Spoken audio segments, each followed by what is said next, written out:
पिछली वीडियो में हमने डेफिनेशन सेक्शन देखा था सीआरपीसी का। इसमें हम बाकी के बचे हुए सेक्शन देखते हैं। सीआरपीसी जो है वो एक्ट नंबर 2 है 1974। इसका एमसीक्यू बहुत बार पूछा जाता है, तो it is act number 2 of 1974। President की जो असेंट मिली थी वो 25 जनवरी 1974 को मिली थी।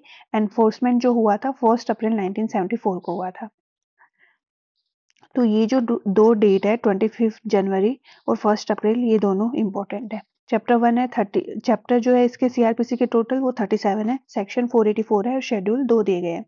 सेक्शन 1 जो है उसके अंदर ये बताया गया है कि सीआरपीसी कहाँ अप्लाई होगा और कहाँ नहीं। तो पहली चीज जो हमें याद रखनी है कि पूरी इंडिया पे ये अब अप्लाई होता है, पहले जम्मू कश्मीर पे अप्लाई नहीं होता था।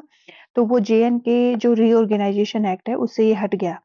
एक्ट नंबर 34 था वो 2019 का, और उसकी डेट थी 31/10/2019। Jammu and Kashmir reorganisation act 2019 से ये हटा था। फिर उसके बाद में not apply to state of Nagaland और ट्राइबल एरियाज पे भी अप्लाई नहीं होता, पर चैप्टर 8, 10 और 11 को छोड़कर। उसके बाद जो ट्राइबल एरिया है वो कौन से होते हैं, तो बिफोर 21 जनवरी 1972, ये जो डेट है ये याद रखनी है। 21 जनवरी 1972 से पहले जो ट्राइबल एरिया थे आसाम के, वो ट्राइबल एरियाज है।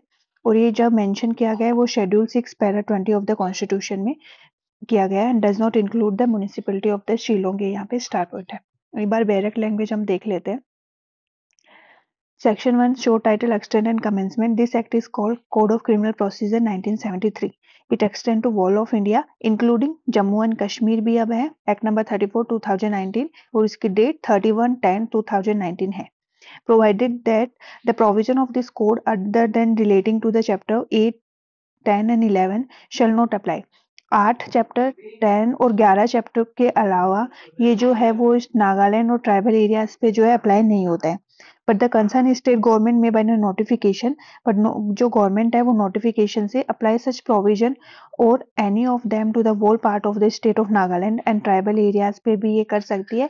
द केस में be such supplemental or incidental consequential modification as में be specified in the notification. तो जो स्टेट गवर्नमेंट है वो बाय नोटिफिकेशन भी इन पे अप्लाई कर सकता है।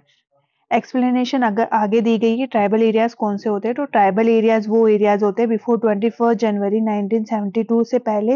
ये आसाम ट्राइबल एरियाज, ये जो डेट है ये इंपॉर्टेंट है। 24 January 1972 were included in tribal areas. Assam के ट्राइबल एरियाज में इंक्लूडेड है as refer to para 20 of the 6th schedule of the constitution other than those within local limits of the municipality of the Shillong, municipality of Shillong के अलावा।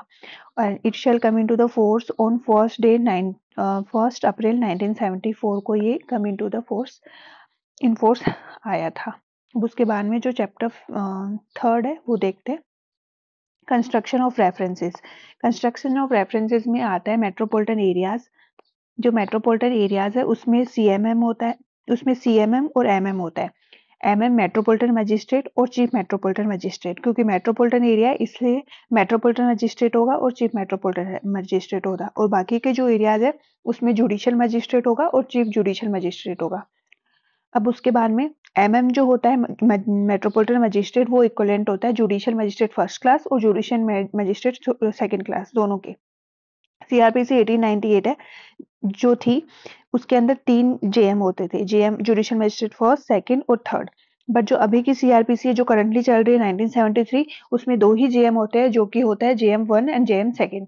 जो executive magistrate होता है उसको RS कहते हैं हम, एग्जाम्पल RAS एग्जीक्यूटिव मजिस्ट्रेट है वो। और जुडिशियल मजिस्ट्रेट होते हैं जैसे कि RJS जो अपॉइंटेड किए जाते हैं। उसके बाद में जो 4th है trial of the offences under IPC। So trial of the offences कैसे होंगे, वो IPC के अकॉर्डिंग होंगे। एक बार इसकी डायरेक्ट लैंग्वेज हम देख लेते हैं। The trial of the offences under IPC and other laws, all the offences under the IPC shall be investigated, inquired and tried and otherwise deal with according to the provisions hereinafter contained. All the offences under any other law investigated, inquired and trial otherwise deal according to the same provision, but subject to any enactment for the time being in force regulating manner and the place of investigation, inquiry into trying otherwise dealing with the offences. फिर section 5 हम देखते हैं। Saving did not apply to the special laws पे apply नहीं होता है। Special law होते हैं जैसे कि पॉक्सो हुआ, SC ST एक्ट हुआ, these are special act. Local laws पे अप्लाई नहीं होता है। लोकल लॉज जैसे कि राजस्थान एक्साइज एक्ट है, वो लोकल लॉ है क्योंकि वो सिर्फ राजस्थान में अप्लाई होगा। तो और फिर स्पेशल प्रोसीजर एंड जुरिडिक्शन में अगर कोई एक्ट है जैसे कि जे एक्ट हुआ, तो इन पे ये जो अप्लाई नहीं होता। बैरक लैंग्वेज है। Section 5 saving nothing contain in this code shall in absence of the specific provision to the contrary affect any special or local law for the time being in force or any special jurisdiction or the power confirmed any special form of procedure prescribed by any other law for the time being in force। So ये हमारा chapter 1 है, वो यहाँ पर complete होता है।